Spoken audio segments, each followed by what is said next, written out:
YouTube, bonjour. YouTube, le moment est grave, évidemment. Nous allons parler du choc des titans, le clash des héros. Guillaume Meurice versus Rachida Dati, c'est réel. Guillaume Meurice versus Rachida Dati, c'est réel. C'est le thème de ce stream. J'ai sous les yeux 12 onglets. J'ai toutes les pièces du dossier à disposition. Ça va être dingo. Voilà, j'annonce.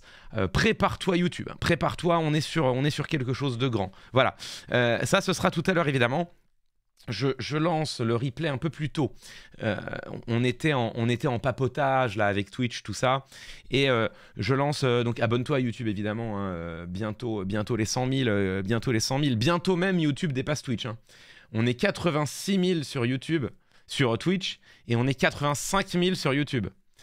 YouTube, si tu t'abonnes beaucoup, tu peux dépasser Twitch. Moi je dis ça, moi je dis rien. Voilà, après tu fais ce que tu veux. Non. Bien. YouTube, comme tu le sais, lundi dernier, on s'est engueulé avec le chat. On parlait du 1er mai. Raphaël Glucksmann sorti de la manifestation à Saint-Étienne. C'était il y a une semaine. C'est de l'histoire ancienne. Pourquoi remettre du sel sur les plaies? Pourquoi revenir sur les vieilles affaires? Eh bien, parce que j'ai une tradition fermement établie sur cette chaîne. Quand j'estime qu'une analyse que j'ai produite n'était pas à 100% aiguisée, eh bien j'ai coutume d'y revenir parce qu'il n'y a que les idiots qui ne changent pas d'avis. Hein. Souvenez-vous, on a critiqué à juste titre, me semble-t-il, Manon Aubry qui n'est pas capable de dire oui, j'ai merdé avec mon tweet et qui à la place s'enferme dans la défense d'un truc indéfendable. C'est pas pour faire la même chose. Donc, revenons dans une optique de pacification, n'est-ce pas? Revenons sur cette controverse que nous avions lundi dernier. Résumé des épisodes précédents, je disais absolument tout le mal que je pensais, bien sûr, des tweets de Jean-Luc Mélenchon. Pour celles et ceux qui débarquent, qui ne savent même pas de quoi on parle, mercredi dernier, Raphaël Glucksmann voulait manifester le 1er mai à Saint-Étienne dans le cortège unitaire et il s'est fait sortir brutalement. Certains diront violemment, d'autres diront sèchement. Je vais me mettre entre les deux. Il s'est fait sortir brutalement par des jets de projectiles et de peinture au cri de Glucksmann, casse-toi. C'était à Saint-Étienne. Soyons factuels. Les jeunesses communistes revendiquent l'opération. C'est vrai que sur les images, on voit beaucoup de drapeaux rouges, drapeaux des jeunesses communistes. Raphaël Glucksmann, lui, fustige la France insoumise. Jean-Luc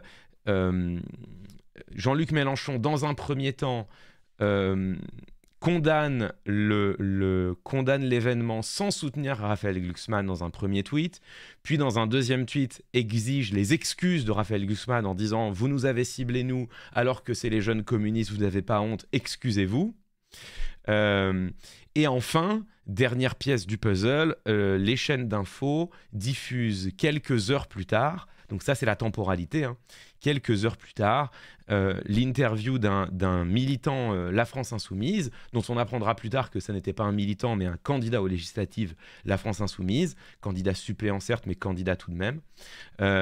C'est pas un insoumis qui traînait par là, hein. C'est un candidat, donc c'est un responsable local, hein, candidat suppléant aux législatives pour La France Insoumise, drapeau insoumis sur l'épaule qui dit « Oui, tout à fait, on l'a sorti ». Bon, ça c'est les faits.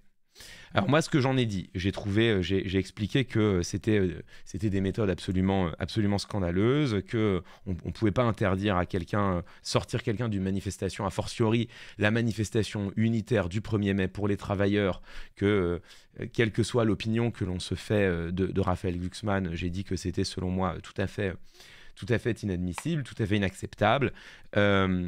Et que la réaction de la France Insoumise, notamment de Jean-Luc Mélenchon, qui, au lieu d'afficher son soutien à Raphaël Glucksmann et de fustiger ceux qui, au sein de son propre camp, sont responsables de cette opération, le fait de demander des excuses, j'ai expliqué que, selon moi, c'était tout à fait inacceptable.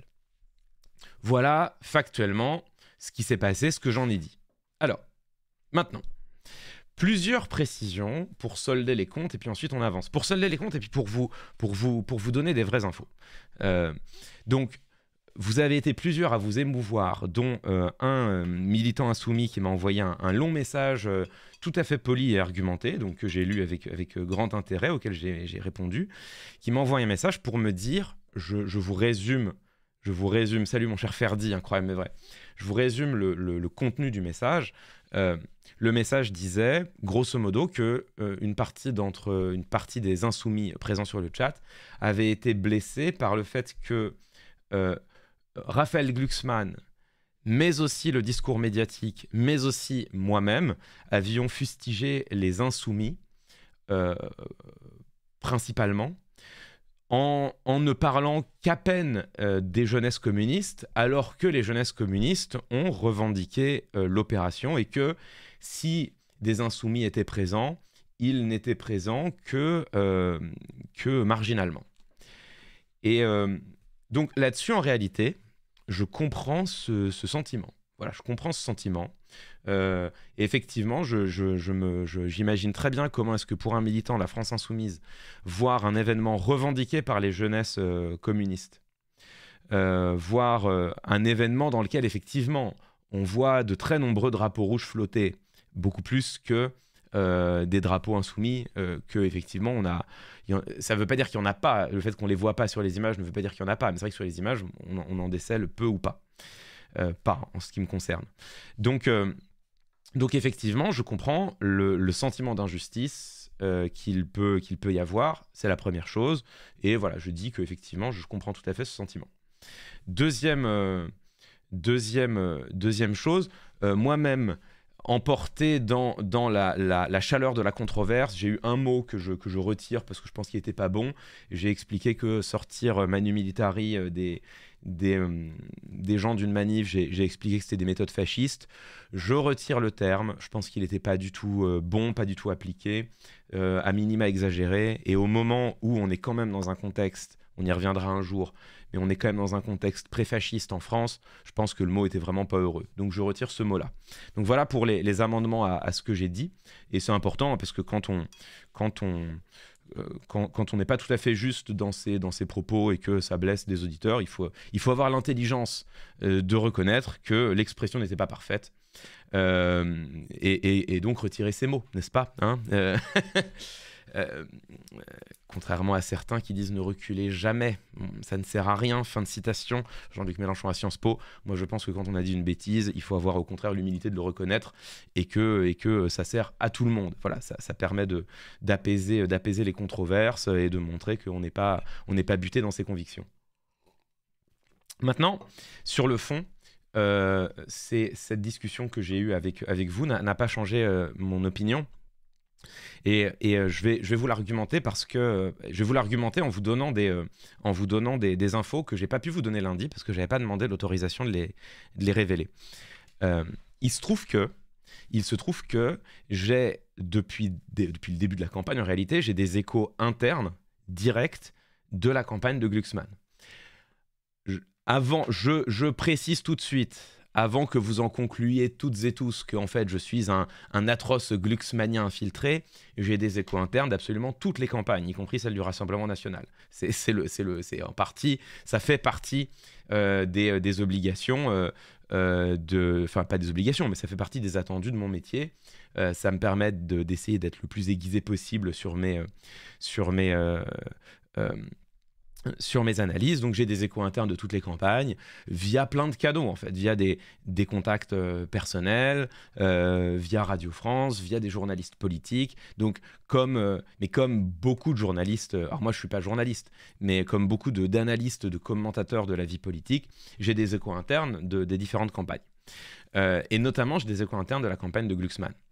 Et en l'occurrence c'est des échos directs. C'est des échos directs par plusieurs personnes que je connais et dont je ne révélerai pas évidemment l'identité. Alors, c'est là où ça va être compliqué. C'est que ce que je vais vous dire, je ne peux pas vous donner mes sources.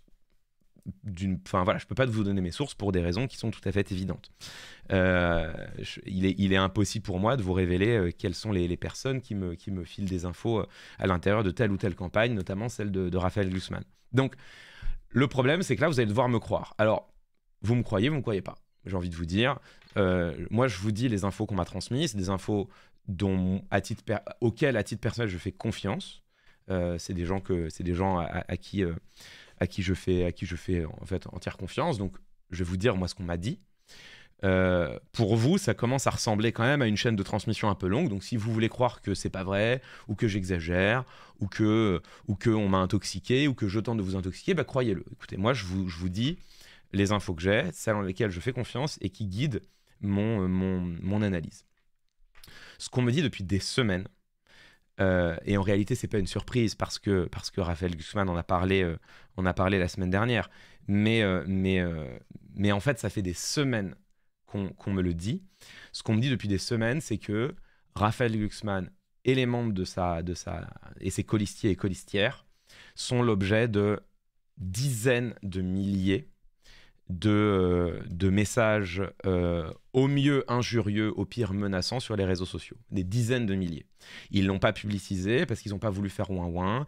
Ils n'ont pas voulu jouer le jeu de « nous sommes harcelés, on nous menace de mort », etc. Mais ça fait des semaines et des semaines qu'ils sont l'objet de dizaines de milliers de messages injurieux. Certains des messages injurieux explicitement antisémites quand ils visent Raphaël Glucksmann, et pour beaucoup des menaces de mort, des menaces de viol, etc. Des menaces qui, pour une partie d'entre elles, pas la totalité, mais pour une partie d'entre elles, sont issues, notamment sur Twitter, de comptes qui ont dans leur intitulé soit une tortue, soit un symbole phi, soit un triangle rouge inversé. Donc des comptes qui se revendiquent insoumis. Ça c'est la réalité dont on m'a fait part et que Raphaël Glucksmann a révélé récemment, mais ça fait des semaines et des semaines que ça dure. Alors, vous allez me dire, qu'est-ce qui prouve que c'est des comptes insoumis? Qu'est-ce qui prouve que c'est pas au contraire une campagne de discrédit jetée sur les insoumis? Écoutez, là-dessus, je fais appel à votre... Enfin, déjà, vous avez le droit de le penser, vous avez le droit de pas être d'accord, et vous avez le droit de penser que c'est uniquement... Non, mais ne me faites pas du whataboutisme. Hein. Ne me faites pas du « tu veux voir la boîte à Mélenchon ». C'est pas un tort ne fait pas un bien, ok? Ça, c'est littéralement un sophisme. Là, je suis en train de vous faire part d'une situation. Essayez de juger cette situation avec pour ce qu'elle est, pas au regard de ce qu'il y a à côté, ok? Bon. Donc, alors oui, la tortue, c'est parce que c'était un des surnoms de Mélenchon qui disait « je suis la tortue, je suis parti plus tôt et donc je réussirai à être élu en 2022 ». Le triangle rouge inversé, bon, c'est l'un des symboles que s'est donné la France insoumise, et le phi, c'est évidemment le symbole officiel de la France insoumise. Ce qui pour moi donne du crédit au fait que ce soit pas une campagne déguisée pour accabler les insoumis, c'est que en l'occurrence il y a quand même pas mal de choses cohérentes. Déjà, le fait de voir qu'il y a au moins j'ai envie de dire que le fait qu'il y ait au moins un militant insoumis qui ait commis qui ait commis des actes de brutalisation à l'égard de Raphaël Glucksmann le 1er mai, montre qu'il y a bien chez, à minima, une partie des insoumis. Vous allez me dire, il est tout seul, mais bon, qu'il y a bien des élans de brutalité à l'égard de Glucksmann. Et puis surtout, et bon, je pense que honnêtement, c'est commenté par absolument tous les journalistes et commentateurs politiques qui le voient, qui le savent. Je pense que vous le savez aussi. Là, je fais vraiment appel simplement à votre honnêteté. Il y a une campagne politique très virulente orchestrée par la France insoumise contre Raphaël Glucksmann, qui se comprend politiquement. Hein, simplement, on voit bien que Manon Aubry et ses colistiers et colistières recherchent des voix, cherchent à prendre des voix à Raphaël Glucksmann. C'est une de leurs réserves de voix. Hein. Et donc, en termes de stratégie politique, ça se comprend. Mais là, il y a quand même, si vous voulez, un fil qui est assez cohérent, quoi. C'est une campagne extrêmement virulente, extrêmement dure. La communauté insoumise, dont on sait, vous le savez, c'est pas la seule bien sûr, hein, mais dont on sait qu'elle est capable d'être un peu remuante sur les réseaux sociaux pour employer un euphémisme. Donc faites pas faites pas les surpris là-dessus. Bon, et tout ça se traduit par des dizaines de milliers de tweets injurieux, pour certains antisémites, pour certains menaçants, menaces de mort, menaces de viol, à l'égard de Raphaël Glucksmann et d'une partie de ses colistiers et colistières. Donc ça, c'est la réalité. Voilà, ça c'est la réalité. En tout cas, c'est ce qu'on m'a dit. Moi, je fais confiance à cette Baïla qui a arrêté d'être de droite aussi. Vous voyez, je pense qu'en fait, les réactions sur le chat confirment toutes les infos que je viens de vous donner. Vous voyez, on est en train d'expliquer que tu as des hommes et des femmes qui sont menacés de mort, menacés de viol, qui se prennent des injures antisémites. Réponse dans le chat, il a qu'à arrêter d'être de droite. Voilà, je pense que merci de confirmer exactement. Voilà, ça m'épargne toute mon argumentation. Ça m'épargne toute mon argumentation. Vous voyez, quand vous voyez ce genre de réaction dans le chat, ça vous prouve bien que cette campagne existe. Alors attention, je précise que des dizaines de milliers de tweets injurieux, c'est pas la majorité de la France insoumise. Moi, je connais pas mal de militants, militantes insoumises dans mon entourage qui sont des gens pour qui j'ai la plus grande affection. Donc, je suis pas en train de vous dire tous les insoumis sont d'horribles harceleurs. Mais il y a une frange, je l'espère minoritaire, je l'espère archi-minoritaire chez les militants insoumis qui utilisent et qui revendiquent en réalité plus ou moins d'utiliser le harcèlement numérique notamment, comme une arme politique. Et j'ai toujours dit toute la détestation et tout le dégoût que j'avais pour ces méthodes. Ça, pour moi, il n'y a rien qui justifie le harcèlement en ligne, les menaces. Rien ne justifie ça. D'autant que vous allez me dire, mais tant que ça reste sur Internet, c'est que Internet. Le problème, c'est qu'en fait, ça fait déjà des semaines que tout ça déborde dans la rue. Et c'est les infos qu'on m'a données et que je pouvais pas vous révéler lundi, c'est que Raphaël Glucksmann et certains de ses colistiers ou certaines de ses colistières, depuis des semaines, se font déjà insulter dans la rue, entendent des injures qui sont les mêmes que celles qu'ils ont sur les tweets siglés d'une tortue ou d'un triangle rouge, se font insulter de pas vouloir demander un cessez-le-feu à Gaza alors qu'ils l'ont demandé, se font reprocher d'être des soutiens à Israël, etc. etc. Bon. Donc TLDR, pour résumer, ça fait des semaines que j'ai des échos internes au sein de la campagne de Raphaël Glucksmann, de gens qui me disent on a peur pour la sécurité de Raphaël et de ses colistiers et colistières. On a peur, on a réellement peur pour la sécurité de Raphaël et de ses colistiers et colistières. Rima Hassan prend ainsi plein la gueule et personne n'en parle. Si tout le monde en parle, tout le monde en parle. J'ai moi-même dit que c'était scandaleux qu'elle soit convoquée, qu'elle fait l'objet effectivement d'une campagne médiatique tout à fait démesurée, et que perturber un meeting LFI, c'était tout à fait inacceptable. Enfin, tout le monde, il n'y a pas de problème, ça. Vous me trouverez à vos côtés là-dessus. Donc, est-ce que c'est possible de se concentrer maintenant sur ce qui se passe? Et en fait, en vrai, franchement, enfin,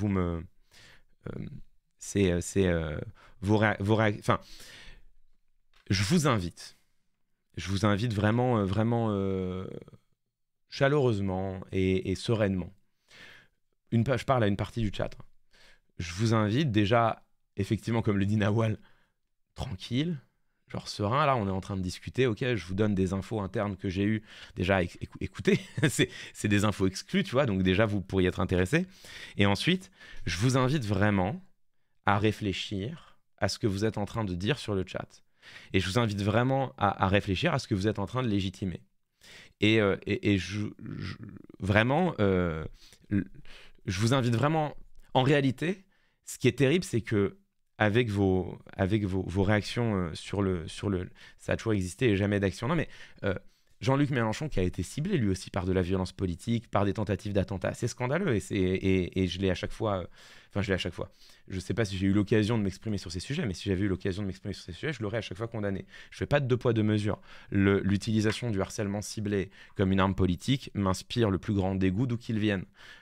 L'utilisation de la brutalisation et de la violence dans la rue comme une arme politique, de l'intimidation comme une arme politique, m'inspire le plus grand dégoût d'où que ça vienne. Donc il n'y a pas de problème, vous me trouverez à vos côtés en toutes occasions.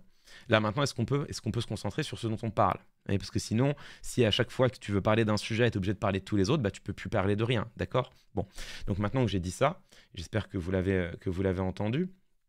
Revenons là-dessus. Tu as une campagne extrêmement dure, et vous en êtes la preuve,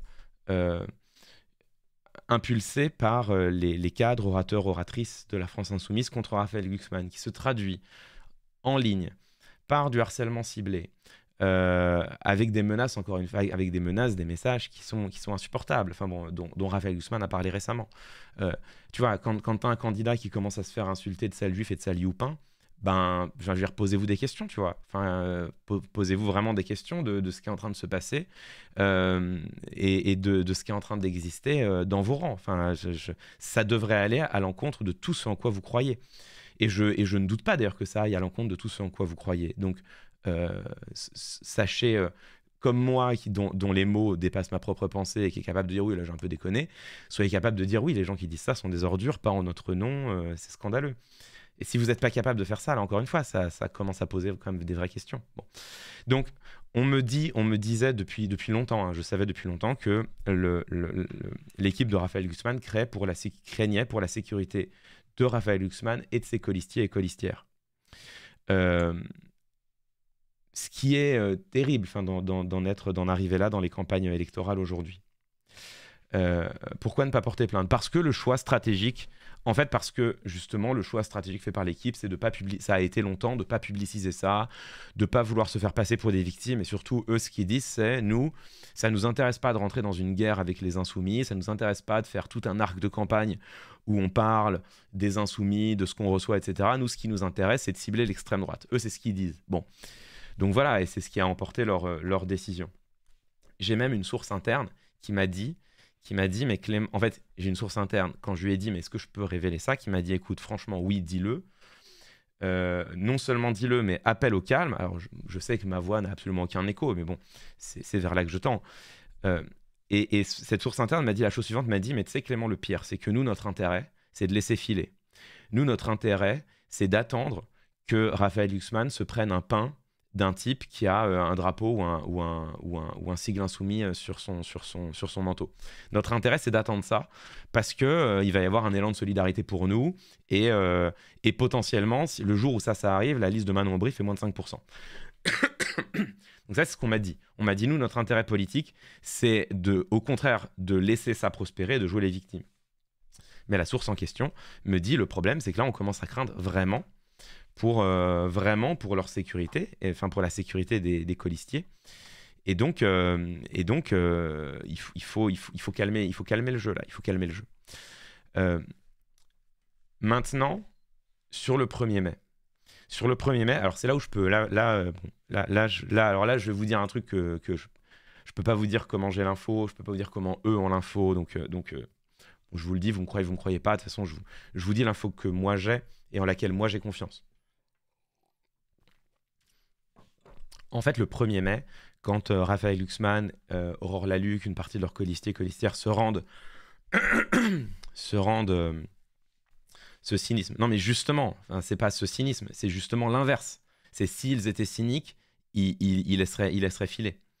Donc dites pas ce cynisme, c'est s'ils étaient cyniques, ils laisseraient filer.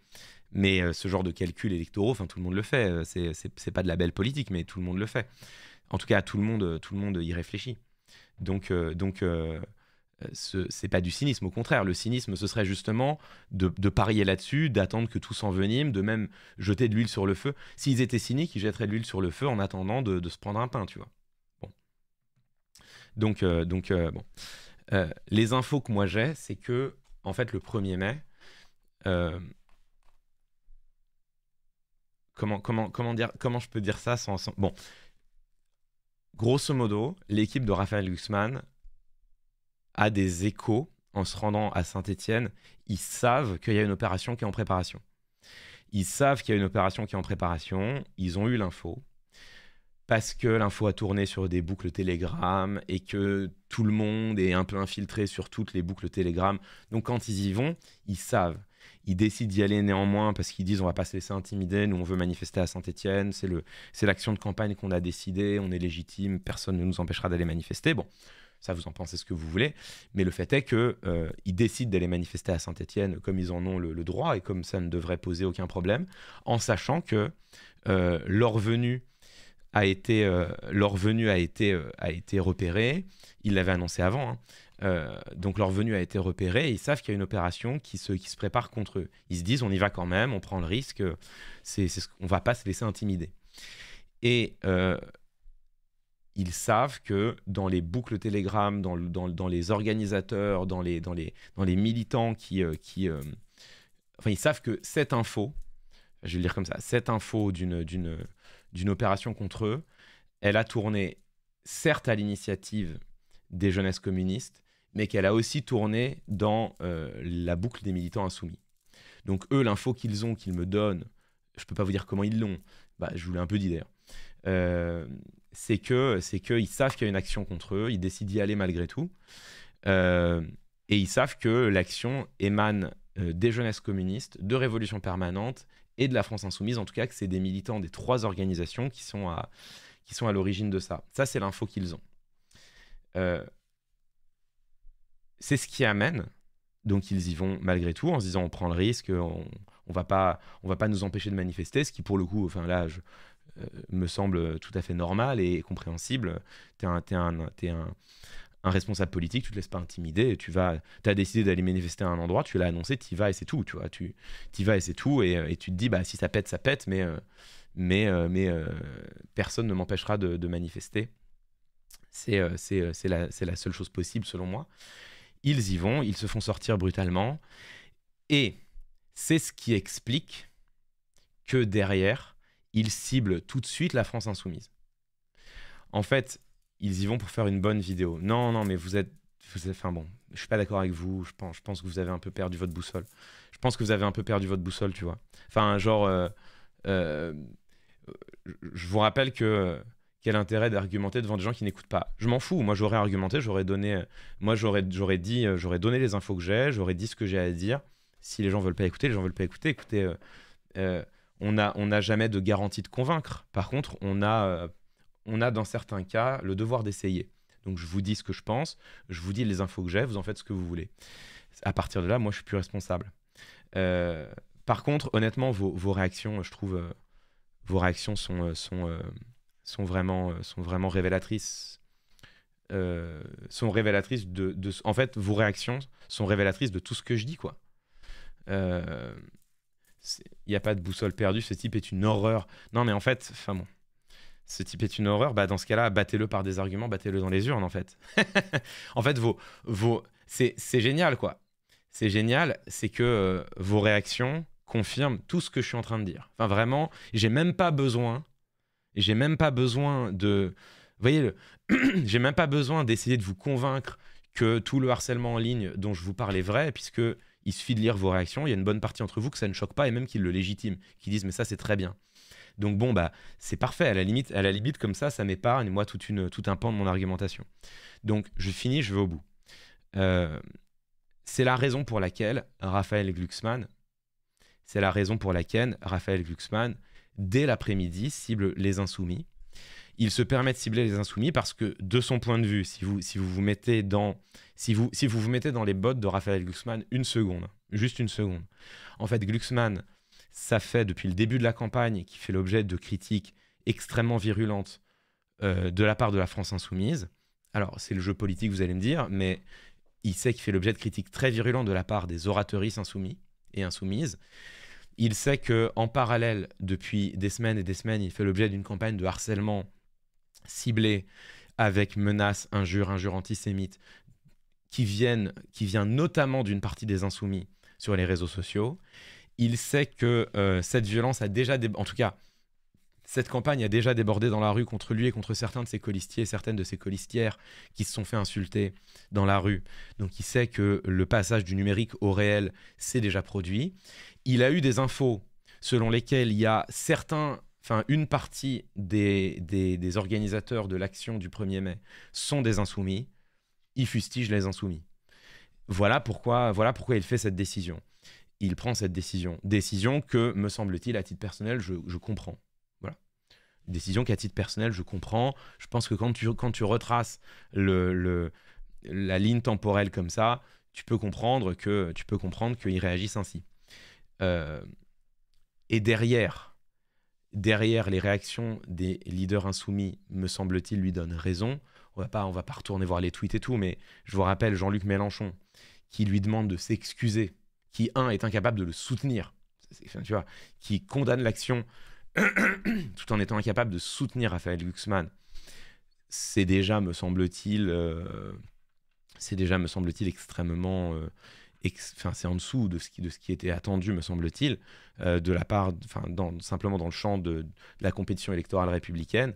Deuxième tweet, il renverse la charge de l'accusation et il demande à Glucksmann de s'excuser, alors que c'est Glucksmann qui vient d'être sorti de la manif, c'est Glucksmann qui se fait insulter, injurier, menacer depuis des semaines sur les réseaux sociaux, mais c'est lui qui devrait s'excuser. Donc là, comme je vous l'ai dit, on est vraiment dans l'ordre du gaslighting, de la manipulation psychologique. Et le lendemain, j'ai oublié d'en parler lundi, mais le lendemain, on a quand même Mathilde Panot qui, sur France Info, quand on lui parle de tout ça, finit par dire, en même temps, je cite Mathilde Panot, en même temps, si Glucksmann allait un peu plus souvent en manifestation, peut-être que ça ne lui serait pas arrivé. Fin de citation.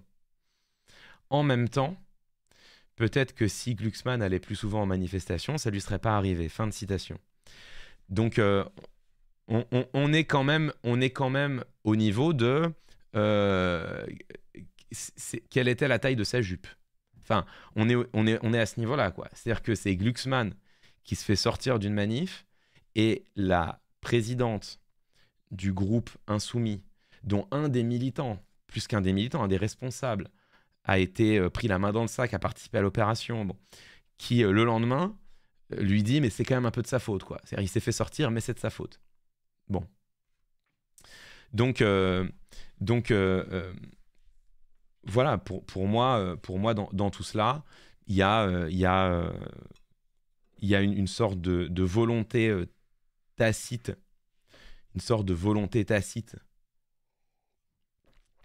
On est sûr de la comparaison, je retire la comparaison, c'est peut-être pas la meilleure comparaison, vous avez raison, je retire la comparaison, aucun problème, je retire la comparaison, mais l'argument reste le même, c'est-à-dire que c'est lui qui se retrouve ciblé, c'est lui qui se retrouve sorti, c'est lui qui fait l'objet de brutalisation. Une action condamnée d'ailleurs par la France Insoumise. Donc officiellement, la France Insoumise trouve que c'est inacceptable. Donc Raphaël Glucksmann fait de l'aveu même de Mélenchon, de Panot. Raphaël Glucksmann fait l'objet d'une opération qui est dénoncée par la France Insoumise. Mais c'est quand même un peu de sa faute. S'il venait plus souvent en manifestation, ça ne lui arriverait pas. Bon, moi je pense... Je vais vous dire ce que je pense. Je vous l'ai déjà dit en fait. Je pense qu'il faut calmer le jeu. Enfin vraiment, je pense qu'il faut calmer le jeu. Je pense que là, selon moi, les leaders insoumis ont une responsabilité éthique personnelle de calmer le jeu, parce que moi, ma voix ne... Putain, c'est la pub. Fait chier cette pub, elle est pas au bon moment. En pub, j'attends. Toc, c'est la pub. Allez, j'en profite pour lire les subs. Ah, c'est la matinée de la camomille, là. Hein. Alors, on en est où Toc, SN Skunk qui prime il y a 1 heure. Ah, on était en ligne il y a 1 heure. Eh bien, merci très cher, bienvenue. Charlot Pixel 2 mois, merci. Bobo the Sailor qui prime, merci beaucoup. Askadelia qui prime, merci. Itz, 3e mois, incroyable. Wikipédia, 5e mois, merci les amis. Sauver les humoristes, 3e mois, merci, incroyable pseudo. Dompteuse de lutin, 3e mois, eh bien merci, bravo pour les lutins. Nasuk qui prime, merci beaucoup. Max Emily, 3e mois, merci. Maskenji qui prime, merci infiniment. Xenpuka qui offre 5 subs, merci infiniment, mon cher Xenpuka. Ainsi que Ananon, 4e mois, merci beaucoup. Matt HKB, 3e mois, merci infiniment. Zach Nefren, 9e mois, merci infiniment. Niamux, 3e mois, merci beaucoup. Essadora Bréville, 7e mois. Je peux suivre le stream en direct. Et oui, la joie du 8 mai. Incroyable mais vrai. July, 4e mois, merci beaucoup. 4 Code, 8e mois, merci infiniment. Le Beluga qui nous rejoint. Bienvenue parmi les roublards et roublardes. Arthur Rambo qui prime, merci. Célo Gallon qui s'abonne pour 6 mois. Incroyable mais vrai, merci infiniment. Ainsi que Glodioman qui s'abonne et Mauricio Vincello qui offre un sub. Merci à toutes et à tous. Je vous rappelle que ces cafés rhétoriques sont financés grâce à vos dons, grâce à votre participation, grâce à vos abonnements. Donc, si vous aimez ces petites matinées tendues là où on s'engueule sur le chat, eh bien, n'hésitez pas à me rejoindre, n'hésitez pas à vous abonner. Renaud Marcelino qui prime, merci beaucoup. On en est où? 1 minute encore. 1 minute encore. Je regarde. Hein.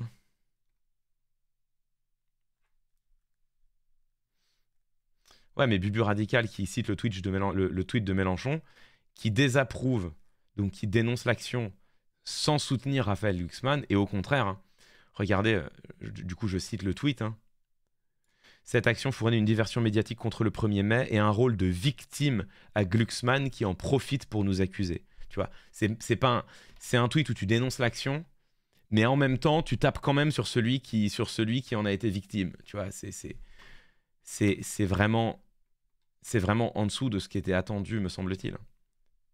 En dessous de ce qui était attendu. On va parler, rassurez-vous, d'Ati Meurice, hein, ça arrive, hein, mais je voulais finir ce dossier. On en parle depuis 30 minutes, hein, ça va. Hein. Yes. Donc, moi, ce que je pense de tout cela, on va faire une conclusion, puis on va passer à autre chose. Ce que je pense de tout cela, c'est que tu as déjà fait le point œuf Zemmour. Pas trop, un tout petit peu. Ce que je pense de tout cela, on peut faire le point œuf Zemmour si vous voulez. Ce que je pense de tout cela, c'est que les responsables insoumis, là, selon moi, hein, devraient appeler au calme et devraient clairement, explicitement, sans mais. Tu vois, sans je dénonce, mais en même temps Glucksmann est une ordure. Oui, c'est pas bien la violence, mais tout de même cet homme c'est Macron en pire. Oui, il faut pas l'agresser, mais tout de même sur Gaza il dit pas ce qu'il faut. Voilà, sans mais, juste dire les gars, en politique on se bat avec des arguments. La définition même des institutions démocratiques, quel que soit d'ailleurs le terme quel que soit le sens que l'on donne au mot démocratique. Le sens même des institutions démocratiques, c'est de régler nos désaccords par la lutte des arguments et non par la lutte des armes. C'est le sens même de la démocratie. Hein. C'est le fait de régler nos différends par la confrontation des arguments et la confrontation des bulletins de vote, plus que par la confrontation des poings et des armes. C'est la définition même de la démocratie. Et quand tu as un candidat qui dit, bah voilà, une partie de vos militants me harcèlent, m'insultent, m'envoient des tweets de menaces, des tweets d'injures antisémites, on nous prend à partie dans la rue, on nous sort d'une manifestation. Pour moi, les responsables insoumis devraient, là, maintenant, faire une prise de parole claire en disant ça, pas en notre nom, pas en notre nom, c'est inacceptable. Et si vous faites ça, militants, militantes, vous n'avez pas nos soutiens. Et ça devrait être, ça devrait être, selon moi, la prise de parole. Voilà, leur prise de parole. À titre personnel, voilà, je sais que j'ai pas d'écho et je sais que j'ai pas d'influence sur ce que vous pensez, mais peut-être qu'une partie d'entre vous m'écoutez malgré tout. Écoutez, je vous passe le message et je vous incite à le passer vous aussi. Je pense que là, on a atteint un degré de conflictualité au sein de la gauche qui est dommageable et qui devient dangereux. Et je pense qu'il faut urgemment calmer le jeu et réussir à faire redescendre la pression, hein, à partir du moment où, au nom d'une formation politique, certains et certaines commencent à justifier le harcèlement, à justifier la violence numérique, à justifier même la violence dans la rue. Je pense qu'il y a une boussole qui a été perdue et je pense que là, il y a une ligne rouge qui a été franchie. Ça vous empêche pas de critiquer Raphaël Glucksmann. Mais vous voyez, il y a des moments où il y a des moments où il faut pas de mais. Euh, N'oubliez pas, si vous me suivez depuis longtemps, vous savez que la seule chose dans une antithèse, on n'entend que le deuxième terme. Si vous dites il y a ceci, mais il y a aussi cela, on entend que le deuxième terme. Dans une antithèse, c'est le deuxième terme. L'antithèse est toujours plus forte que la thèse. Voilà, c'est ça. L'antithèse est toujours plus forte que la thèse. Le mais est toujours plus fort que ce qu'il y a avant. Souvenez-vous, c'est cette citation de Game of Thrones. C'est Benjen Stark qui dit à Tyrion tout ce qu'il y a avant un but is horse shit. Tout ce qu'il y a avant un mais, c'est de la merde. Et c'est tout à fait vrai. Et donc prenez conscience que depuis tout à l'heure, ça on le dit souvent, hein, bon, et ça nous est arrivé de faire des analyses rhétoriques en utilisant ce point d'analyse. Bon, donc prenez conscience que vous, quand vous dites oui c'est vrai, d'accord, c'est vrai que c'est un peu dur, mais en même temps Glucksmann est horrible, en fait tout ce qui compte c'est l'antithèse. Tout ce qu'on entend, c'est l'antithèse. En fait, quand vous dites ça, vous êtes en train de justifier toutes les violences. Je pense ou toutes les brutalités. Je pense qu'il y a un moment où, et je le dis solennellement, je pense que quand des lignes rouges sont franchies, il faut suspendre pendant un temps. Il faut suspendre pendant un temps les mais, les nuances, les contre-arguments, les antithèses, la mise en balance. Je pense qu'il faut... Jon Snow a sans ça cette réplique. Non, c'est Benjen Stark à Tyrion, vous pouvez vérifier. Première saison de Game of Thrones. Je pense que voilà, dans des moments où la tension est à ce point aiguë, c'est Ned Stark à ses enfants. Non, vraiment, vérifiez, vous avez tort. Vérifiez, hein, je vous laisse vérifier. Je pense que quand la tension est à ce point aiguë, il faut être capable de dire stop sans mais.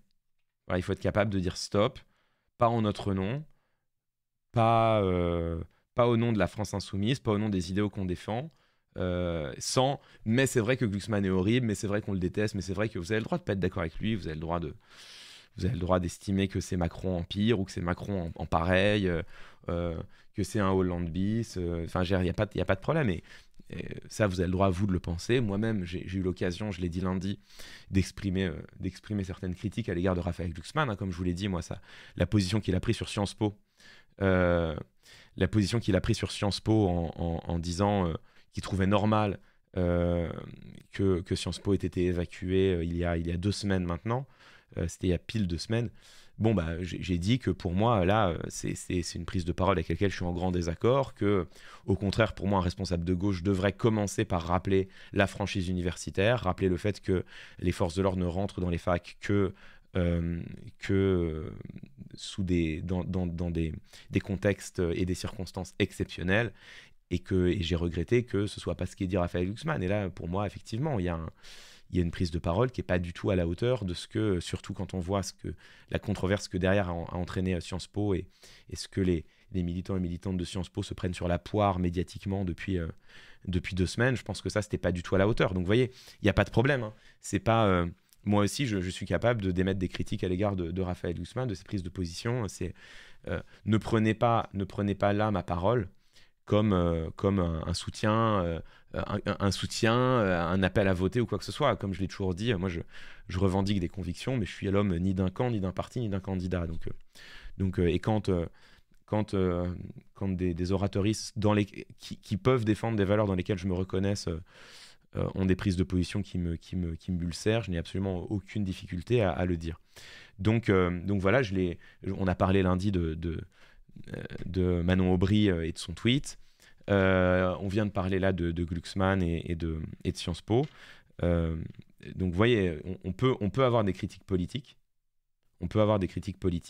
Mais au moment où la violence numérique, la violence physique dans la rue commence à être utilisée comme une arme électorale, là je pense qu'il faut arrêter les mais, je pense qu'il faut arrêter et pourtant, en revanche, en même temps, cela dit, je pense qu'il faut arrêter toutes les mises en balance, je pense qu'il faut arrêter toutes les antithèses, et il faut être capable d'une seule voix de dire stop, on arrête, Nous avons franchi une ligne rouge du débat démocratique, pas en notre nom. Euh, et les camarades, si vous les considérez comme des camarades, je parle pas de mon point de vue là, les camarades qui commettent ces actions-là doivent être condamnés et doivent recueillir toute notre réprobation. Voilà, je pense qu'il faut être capable de dire ça. En tout cas, c'est ma position. Et j'invite, parce que je sais que tout le monde au sein de la France Insoumise, par ailleurs, je sais que tout le monde au sein de la France Insoumise ne se reconnaît pas dans ces méthodes. Je sais que tout le monde au sein de la France Insoumise ne se reconnaît pas nécessairement dans la brutalisation de la vie publique, poursuivie notamment par Jean-Luc Mélenchon qui le revendique, hein, la stratégie de la conflictualisation, etc. Je sais que tout le monde ne se reconnaît pas là-dedans et donc j'invite les militantes et militants insoumis qui sont sur ce chat et qui effectivement considèrent qui sont embêtés de voir des actes de violence numérique et physique être commis en leur nom. Je vous invite vous aussi à essayer de faire passer cette parole au sein du mouvement.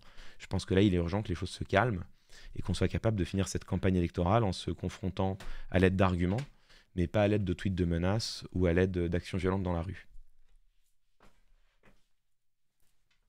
Voilà ce que je pense.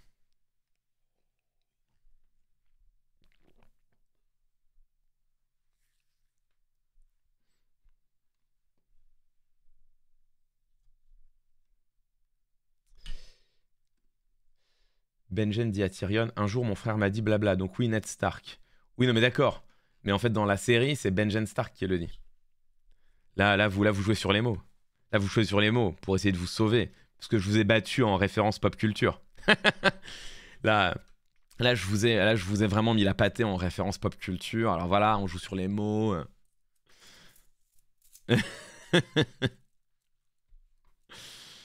Voilà, c'est dit. Écoutez, c'est dit.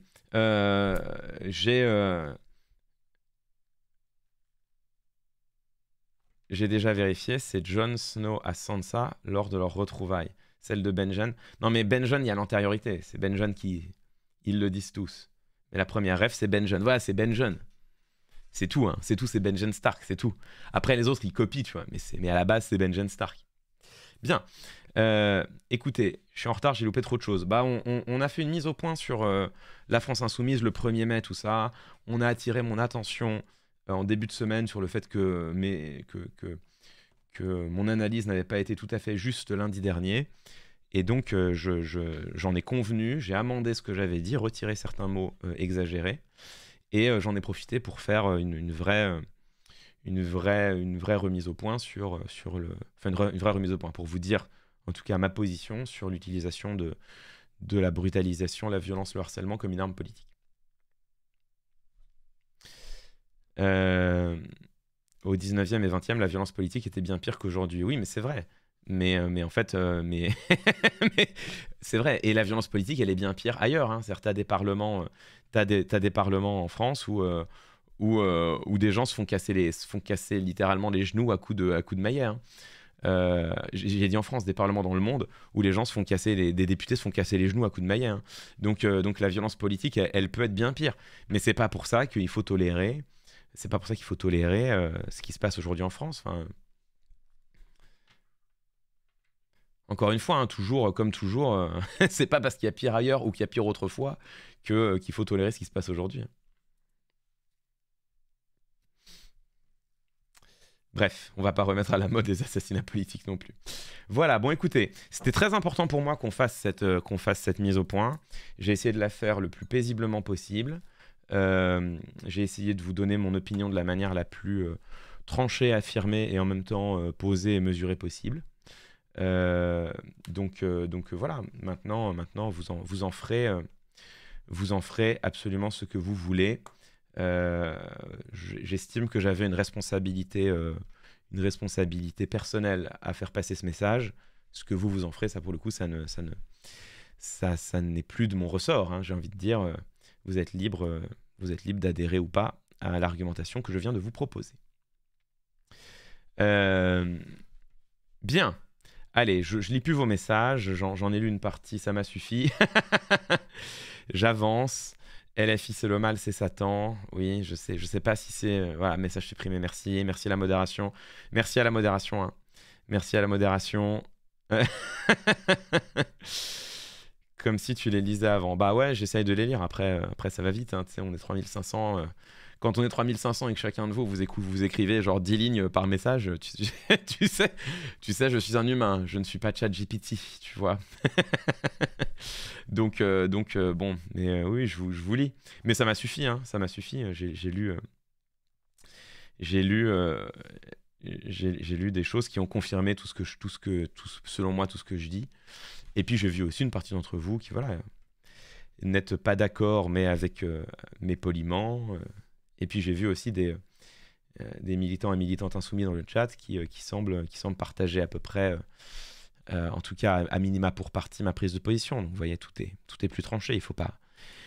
N'en venons pas non plus. Et je finis là-dessus. Et comme ça, il faut que je remercie plein de gens là. C'est trop gentil ce qui se passe dans les abonnements et tout. Je finis là-dessus et c'est important. À côté de tout ce que j'ai dit, n'en profitons pas pour fustiger l'intégralité des militants, militantes, sympathisants, sympathisantes de la France Insoumise. Je sais que, et il faut le répéter, que si une partie des militantes et militants utilisent les armes et les procédés dont on a parlé, c'est une partie seulement. Et donc je sais aussi qu'il y a une grande partie des militantes et militants insoumis qui justement ne se retrouvent pas dedans, sont emmerdés de se retrouver associés à ça, et au contraire mènent le débat et la lutte politique avec la seule arme qui vale, c'est-à-dire les arguments. Donc ça, il faut évidemment le préciser. Bien, voilà, j'ai tout dit. Je pense avoir été clair. En tout cas, je pense avoir exprimé clairement ce que je voulais dire. À partir de maintenant, je ne lis pas les messages qui me semblent déformer ma. Voilà, je réponds pas aux messages qui, selon moi, déforment ce que je voulais vous dire. Il y a De La Chose qui vient d'offrir 20 subs et qui laisse ce message: LFiste en soutien total, Clément. Eh bien, merci mille fois, merci beaucoup, merci cher De La Chose. C'est très généreux, très gentil, merci beaucoup. Ciao Pemf. Là, on arrive sur Guillaume Meurice, tout ça. On en parle après le on en parle après le live, bien sûr. Je remercie tout de suite également. Attendez, je remercie également Styria qui a offert 10 subs. Merci beaucoup. Merci mille fois, Styria, pour ton soutien. Ici, j'ai peur. Ouais, j'ai vu ton message. Je ne vais pas le lire à haute voix, mais je l'ai vu. Merci beaucoup. Merci à toutes et à tous pour votre soutien. Bien. Alors, face à des nazis génocidaires, la seule force des arguments ne suffit pas. Non, mais bon. Non, mais. Bon, bref.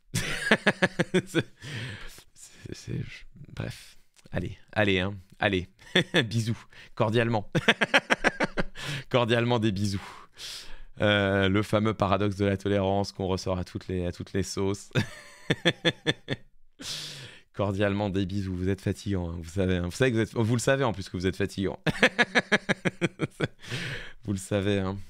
Allez, on avance. C'est important de dire les choses. C'est important également. T'as l'air un peu abattu. Bon, un peu navré, pas abattu, un peu navré. Hein. Un peu navré, mais c'est la vie. Écoutez, c'est la vie. C'est la vie, et puis c'est aussi la vie c'est la vie. Enfin voilà, c'est aussi ce qui se passe quand, comme moi, t'essayes de défendre des convictions sans faire allégeance à un parti, un camp ou un candidat. Hein. Du coup, bah, t'as une partie de ton audience à qui parfois t'es obligé de dire des choses qui frottent. C'est normal, hein. C'est normal. Ok.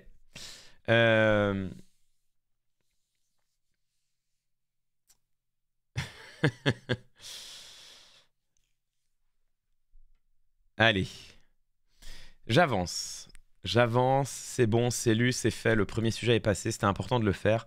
C'est important aussi de savoir en finir. Deuxième sujet, évidemment, allez, là on passe, allez, on y vient. on y est. On passe au sujet qui, évidemment, est en titre de ce stream, bien sûr. Je vois tous vos subs, hein, merci beaucoup. Je vous remercierai à la prochaine pub, mais merci à toutes et à tous. Je passe au sujet qui est en titre de ce stream. On reparle, bien sûr. Alors attendez, est-ce que je peux vous faire un petit jump scare?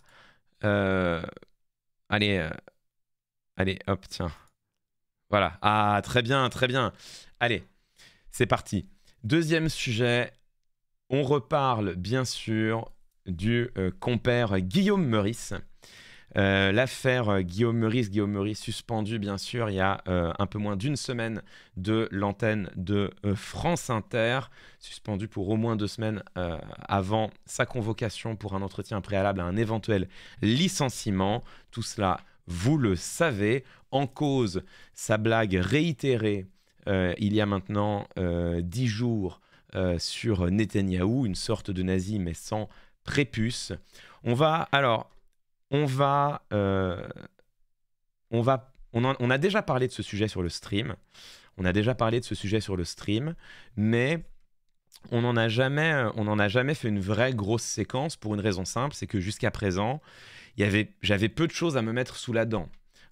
À titre personnel, avec mon métier, mon angle qui est le mien, c'est-à-dire celui d'un analyste du discours, j'avais peu de choses à accrocher. Cela vient enfin de changer, car oui, incroyable mais vrai, la ministre de la Culture, Madame Rachida Dati, s'est emparée du sujet hier lors des questions au gouvernement à l'Assemblée nationale. C'est le député La France Insoumise, David Guiraud, qui l'a interpellé sur cette question. Elle a répondu. On a donc désormais la position officielle du gouvernement. On a la position officielle du gouvernement sur cette question. Et alors là, qui dit position officielle du gouvernement, qui dit discours politique, dit Clément Viktorovitch content. On peut enfin se remonter les manches et se mettre au travail. Alors, il est là le jumpscare. On peut se remonter les manches et passer au travail. Alors, on va bien évidemment... Alors, ça va être un long dossier. On va sortir les pièces à conviction. On va écouter Rachida Dati. Posez-vous tranquillement, évidemment. Alors là, vraiment, on en a pour un petit moment. Hein.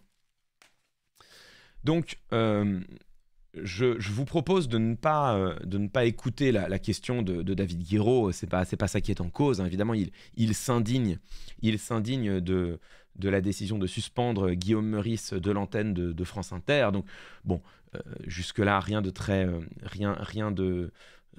original. Enfin, après, original, on ne lui demandait pas d'être original, mais rien de très nouveau. En revanche, c'est bien évidemment la réponse de Rachida Dati qui compte. Alors, on va se l'écouter. Hein. Attendez, ce serait bien si on pouvait commencer directement sur sur la tronche de Rachida Dati, bien sûr. Alors, je le refais. Je sais que Pemf aime bien ce genre de transition. Hein. C'est joli, bien sûr, sur YouTube ensuite. Alors, bien évidemment, prenez une camomille. Vous le savez, hein, c'est vrai que c'est un peu le paradoxe de cette émission du matin qui s'appelle le Café Rhétorique, mais dans laquelle on est quand même sous perfusion de camomille. Prenez une petite camomille, il y en a besoin, je suis déjà tendu. Je suis déjà tendu, tout à fait. Donc, on écoute Rachida Dati, elle prend position sur le renvoi, ou plutôt, elle prend position sur la suspension de l'antenne de Guillaume Meurice. Alors voilà, donc évidemment j'ai oublié, faux départ. Et sur le sujet justement de attendez. Respecter la liberté de la presse et la liberté d'expression en France. Et sur le sujet... Ah ok, d'accord, bon. Donc on est sur LCP, ils ont coupé le début de sa réponse.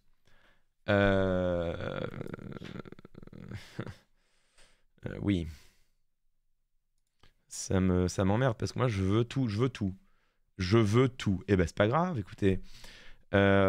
On va aller... Alors, est-ce que je vais directement sur le site de l'Assemblée nationale? Putain, je vais faire ça. Hein.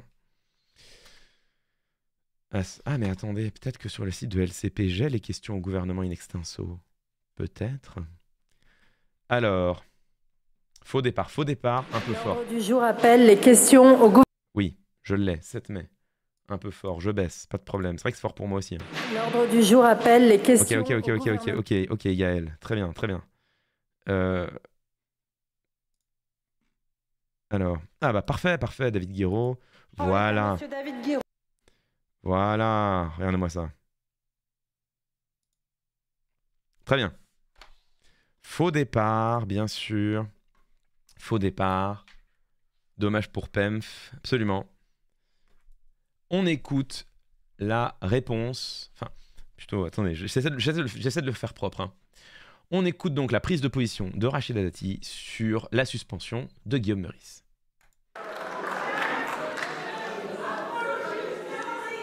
Madame la Présidente, Mesdames et Messieurs les députés, Monsieur le député Guiraud, beaucoup de questions dans votre question. S'agissant de la liberté de la presse, vous le savez bien, et j'ai déjà échangé avec votre groupe, j'y suis profondément attaché. Voilà, donc attention, hein. Attention, souvenez-vous de cette phrase, on va y revenir. S'agissant de la liberté de la presse, j'y suis profondément attaché. Vous sentez venir le mais. Dans le chat, vous êtes roublard, vous avez l'habitude. Vous sentez venir le mais.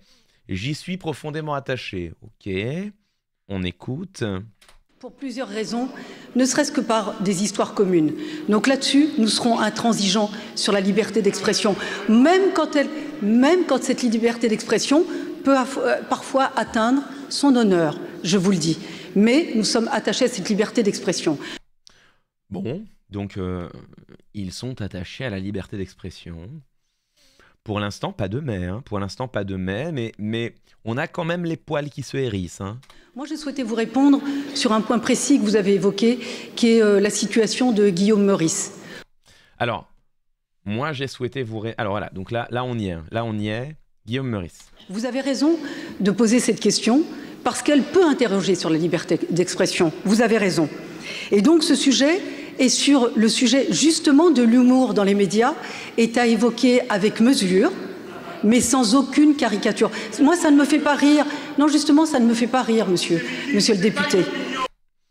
Ok, donc, la question de la liberté d'expression est à évoquer avec mesure, mais sans aucune caricature. Tu peux baisser le son. Je peux un peu, mais alors ça va foutre la merde dans le mix de PEMF. Bon, écoute, il va se démerder. Ok.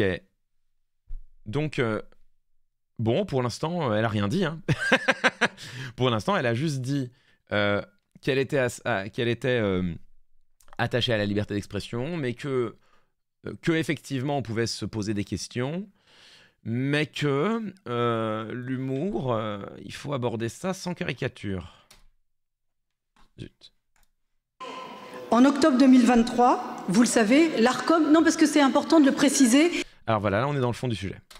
En octobre 2023, vous le savez, l'Arcom... Non, parce que c'est important de le préciser, parce qu'il peut y avoir de la confusion entre une décision de justice qui a classé, justement, une plainte, et puis une décision de l'Arcom.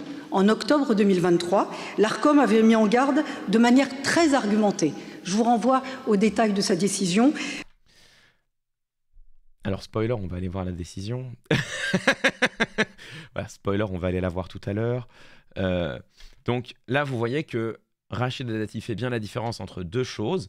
La plainte qui a été classée sans suite et la décision de l'Arcom en octobre 2023 qui avait adressé un rappel à l'ordre à France Inter. France Inter, suite à la chronique de Guillaume Meurice. Ces éléments étaient parfaitement connus et aussi de manière aussi rapide de Guillaume Meurice. Malgré cela, non mais je sais que ça a créé de la confusion, donc autant éclairer ce point. Malgré cela, Guillaume Meurice a refait sa chronique à l'identique. Camomille, ne partez pas au quart de tour. on va revenir là-dessus également. Guillaume Meurice a refait sa chronique à l'identique. Camomille, les amis, calmez-vous. Voilà, je vous vois partir au quart de tour. Tranquille, on va revenir sur tous les éléments du dossier. Et donc, s'imposant à nouveau soit un signalement, donc une saisine de l'Arcom, voire à une sanction de l'Arcom, Radio France ne pouvait pas ne pas réagir. Radio France ne pouvait pas ne pas réagir. Et donc, vous indiquez à juste titre le classement par la justice de la plainte. Mais cela n'est pas en contradiction avec la décision de l'Arcom. Pourquoi? Parce que l'Arcom, elle ne fait pas respecter le code pénal, mais le cahier des charges qui est imposé à Radio France. Alors, ce que dit Rachida Dati ici, c'est la plainte est classée sans suite, soit, mais ça ne fait pas tomber pour autant la recommandation de l'Arcom qui s'impose à France Inter. Alors attention, hein, sur le papier, l'argument a l'air solide. Hein. Et donc Radio France n'avait pas d'autre choix de convoquer... Madame la ministre. Alors on n'a pas la fin de la phrase, mais on a bien compris, Radio France n'avait pas d'autre choix que de convoquer Guillaume Meurice. Ah, alors Ouh. Ah, je sais pas vous, mais là moi je suis un peu... J'ai comme des envies de malice. Voilà. J'ai comme des envies de malice. Alors, par où on commence? C'est difficile. Je me sens un peu frétillant, hein, je vous avoue.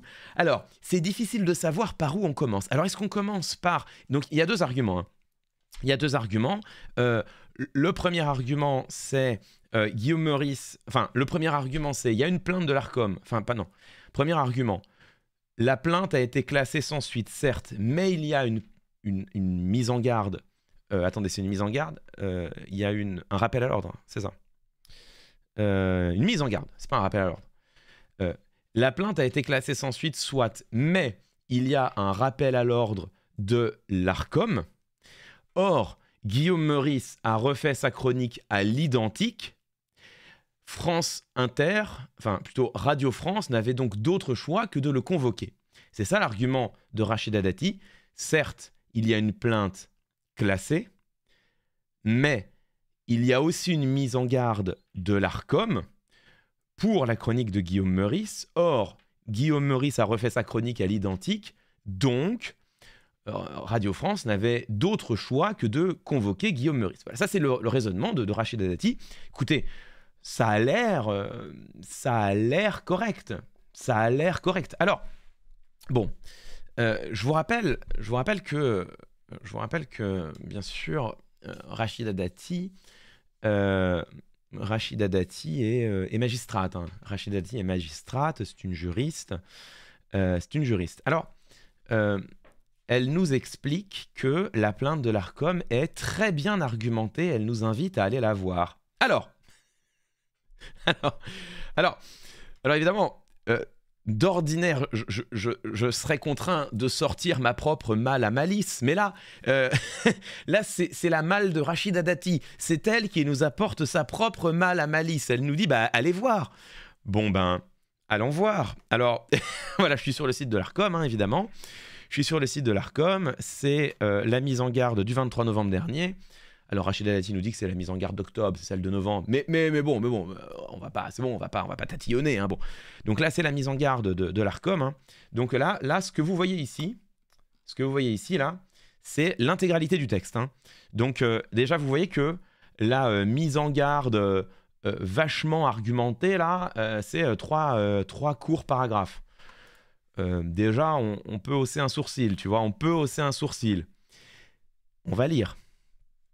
L'Arcom a été alerté au sujet de propos tenus par M. Guillaume Meurice dans une chronique diffusée le 29 octobre 2023 sur France Inter dans l'émission humoristique Le Grand Dimanche Soir, qualifiant le Premier ministre israélien de sorte de nazi mais sans prépuce.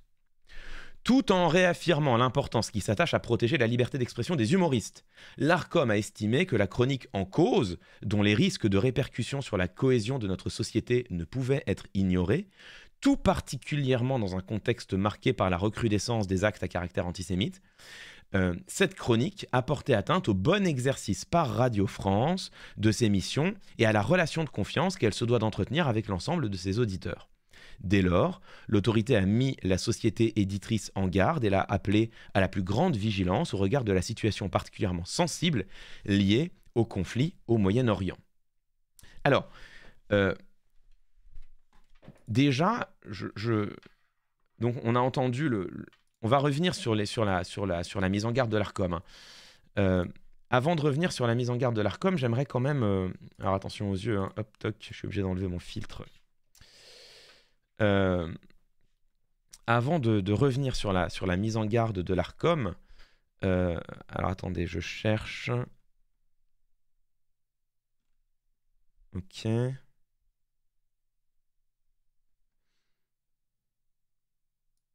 Ok, c'est bon.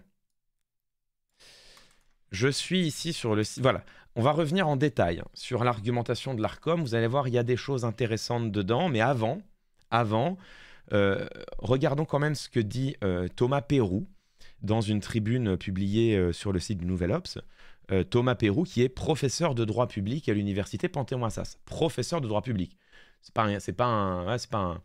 un amateur, tu vois.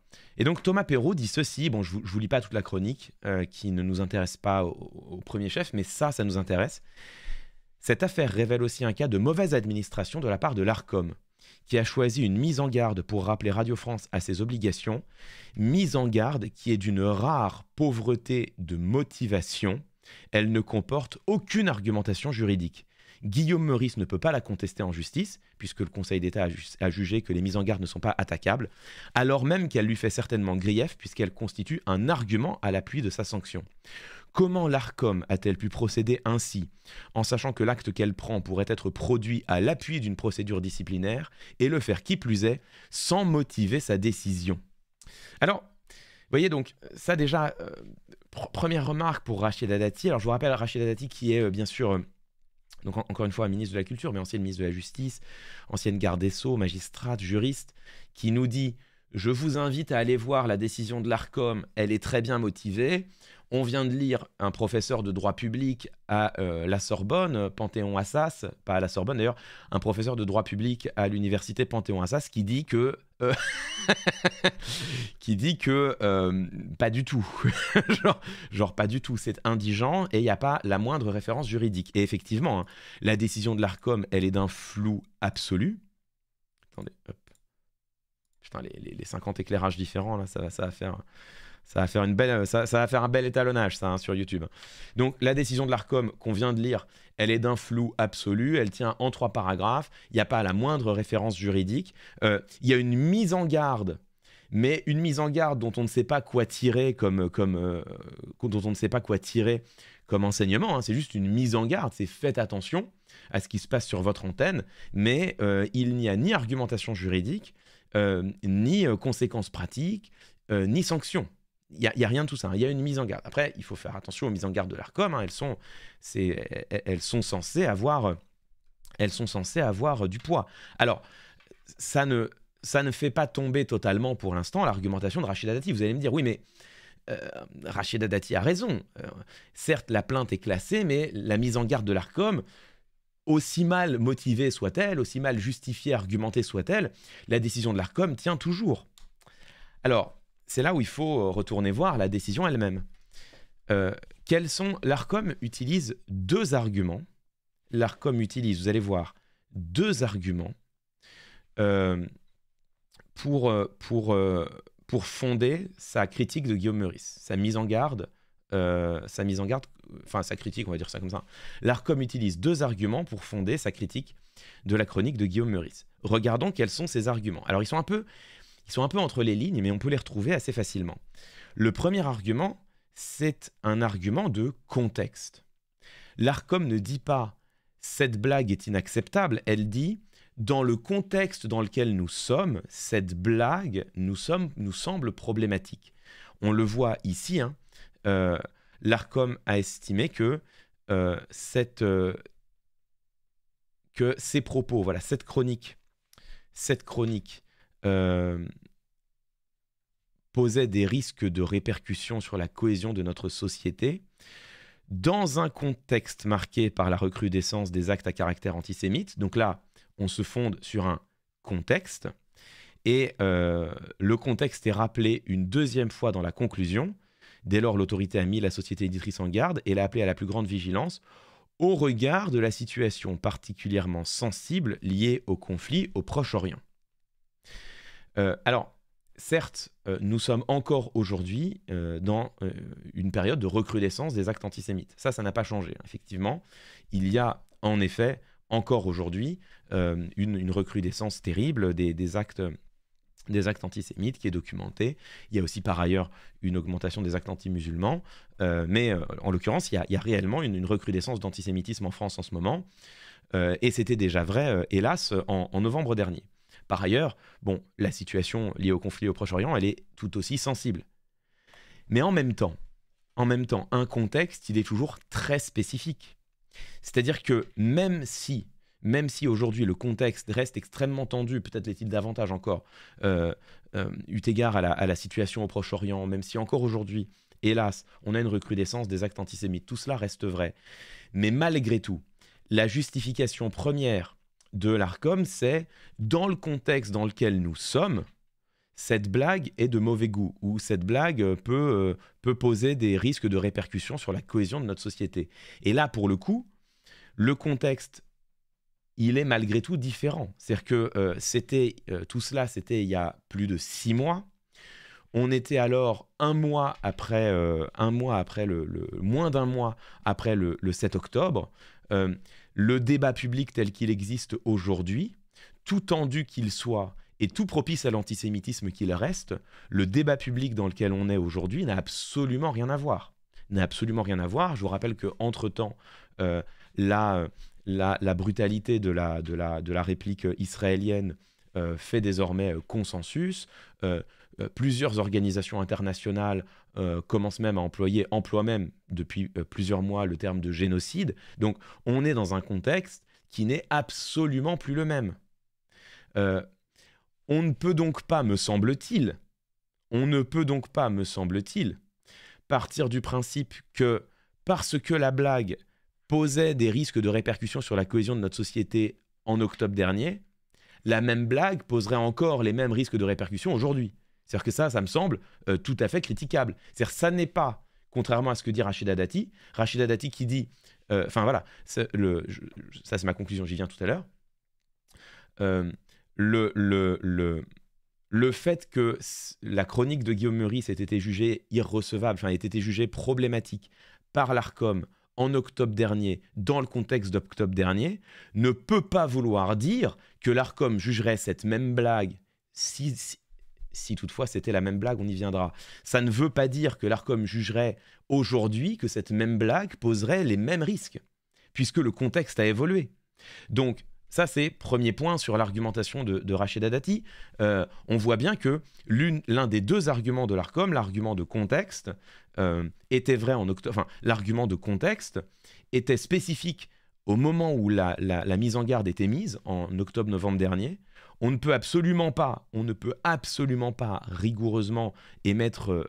on ne peut absolument pas être sûr, on ne peut absolument pas partir du principe, on ne peut absolument pas partir du principe que l'Arcom aujourd'hui, dans ce contexte différent dans lequel nous sommes, émettrait le même avis.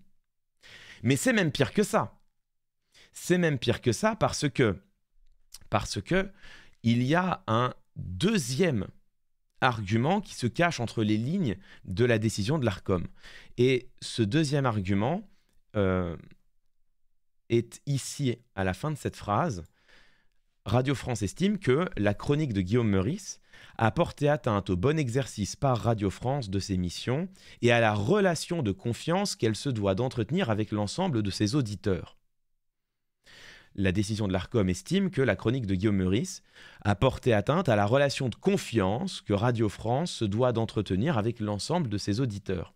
Alors là aussi, cet argument-là, il est éventuellement audible, il me semblait moi déjà très critiquable, mais il est éventuellement audible en octobre dernier, puisque effectivement, la chronique de Guillaume Meurice a donné lieu à une campagne d'indignation, en réalité orchestrée par, à l'origine, en tout cas, des réseaux d'extrême droite, qui sont les premiers à s'indigner du trait d'humour de Guillaume, mais dépasse derrière le seul cadre des médias de Vincent Bolloré. Et en effet, la chronique de Guillaume Meurice en octobre dernier donne lieu à, c'est vrai, une tempête médiatique, un débat public et suscite l'indignation d'une partie des auditeurs de France Inter. Bon.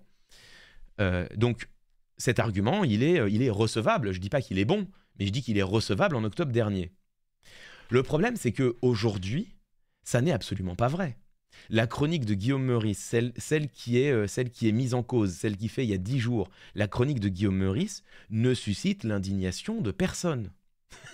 La chronique ne suscite l'indignation de personne, elle fait rire, pour le coup, absolument tout le monde, elle crée une réaction d'enthousiasme unanime dans l'auditorium au moment où elle est prononcée, elle est saluée, relayée, elle fait rire sur les réseaux sociaux dès le lendemain, et il n'y a pas le début du commencement d'une polémique. Précisément parce que, entre-temps, la justice a classé sans suite la plainte contre Guillaume Meurice. Et d'ailleurs, c'est le troisième élément, puisque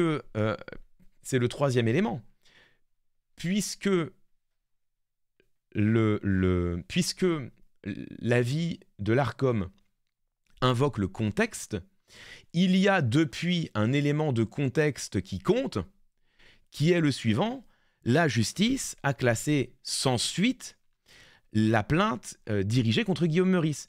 La justice estime donc qu'il n'est pas possible de caractériser ce trait d'humour, cette blague, comme une provocation à la haine antisémite. C'est la justice qui le dit. Bon, ça, puisque l'Arcom elle-même fait référence au contexte, il me semble que c'est un élément de contexte qui a son importance, que l'on devrait prendre en considération, et qui d'ailleurs a tellement d'importance qu'il explique en partie que la deuxième chronique de Guillaume Meurice n'ait absolument pas suscité l'indignation des auditeurs de France Inter. Parce qu'entre-temps, la justice est passée par là, parce que entre-temps, le débat s'est apaisé, et que la blague est reçue comme une blague. D'ailleurs, ça n'est pas la même blague, on va y venir dans un instant. Mais donc, vous voyez, je résume, Rachida Dati nous dit, compte tenu de la mise en garde de l'Arcom, Radio France n'avait pas d'autre choix que de sanctionner Guillaume Meurice. C'est juridiquement faux. On a la ministre de la Culture, ancienne ministre de la Justice, magistrate, qui fait une interprétation juridique totalement aux fraises, totalement erronée. Elle parle d'un avis très motivé, alors qu'un professeur de droit public nous dit « mais il est nul cet avis, il n'y a pas la moindre référence juridique ».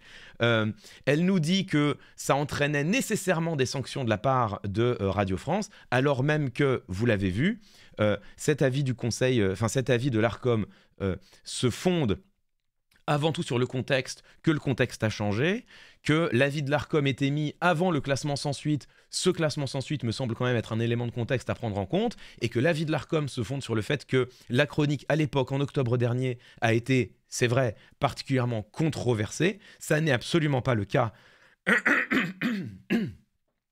Ça n'est absolument pas le cas pour la chronique de Guillaume Meurice il y a 10 jours, qui n'a pas suscité le début du commencement d'un émoi. Quand Rachida Dati nous dit « Radio France n'avait d'autre choix que de sanctionner Guillaume Meurice », elle dit n'importe quoi. Voilà, elle dit n'importe quoi. L'argument juridiquement ne se tient pas une seconde. Je rappelle que voilà, ancienne garde des Sceaux, ancienne magistrate, avocate, voilà, je le rappelle, bon, voilà, je le rappelle. Mais c'est pas fini. Ça n'est que le début, parce que tout cela, tout ce que je viens de dire, tout ce que je viens de dire ne fonctionne que si, effectivement, comme le dit Rachida Dati, c'est la même chronique. Vous voyez, tout ce que je viens de dire ne fonctionne que si c'est, comme elle le dit elle-même, exactement la même chronique à l'identique. Parce que si c'est deux chroniques différentes, du coup, si c'est deux chroniques différentes ou deux blagues différentes, du coup, ce qui vaut pour l'une ne vaut pas pour l'autre. On est d'accord, tu vois. Si c'est deux blagues différentes, en fait, de toute façon, l'avis de l'Arcom valait pour la chronique de Meurice en octobre dernier, il fait une chronique différente, l'avis de l'Arcom ne vaut pas. Alors, est-ce que Rachida Dati a raison ? Est-ce que Rachida Dati a raison? Est-ce que c'est effectivement la même chronique à l'identique? Alors, écoutez, je vous rappelle que la chronique d'octobre est une chronique sur Halloween. La chronique d'avril est une chronique sur les élections européennes. Alors, que les élections européennes puissent en ce moment ressembler un peu à Halloween, on peut en débattre. On peut en débattre. Que les élections européennes fassent peur, certains pourraient le penser. Que certains candidats ou candidates des élections européennes seraient susceptibles de composer un tout à fait correct costume d'Halloween, on pourrait éventuellement l'envisager. Mais il me semble, malgré tout, après il y a peut-être qu'à moi que ça le fait, qu'une chronique sur Halloween et une chronique sur les élections européennes, c'est pas la même chronique. Après, je sais pas, c'est peut-être moi, encore une fois, hein, il y a peut-être qu'à moi que ça le fait. Bon, mais alors attendez, c'est pas fini, parce que vous allez me dire, Clément, tu es de mauvaise foi, c'est pas la même chronique, tout le monde le sait, mais c'est la même blague. Ah, c'est la même blague. Eh ben voyons.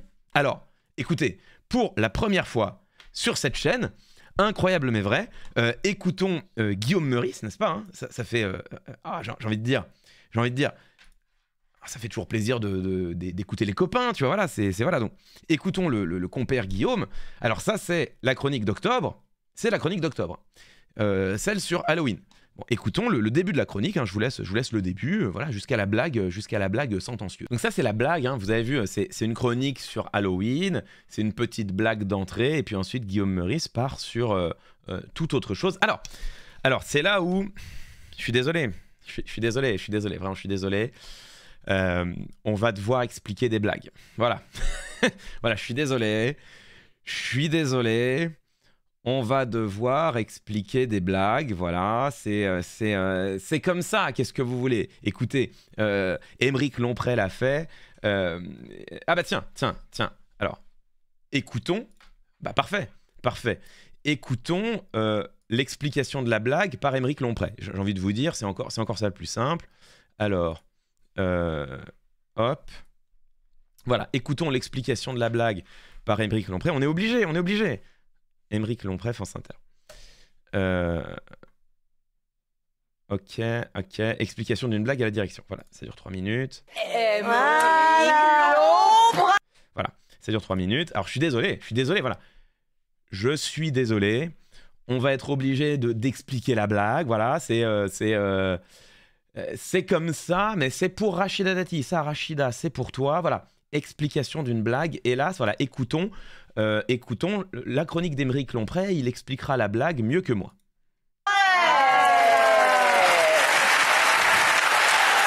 Non.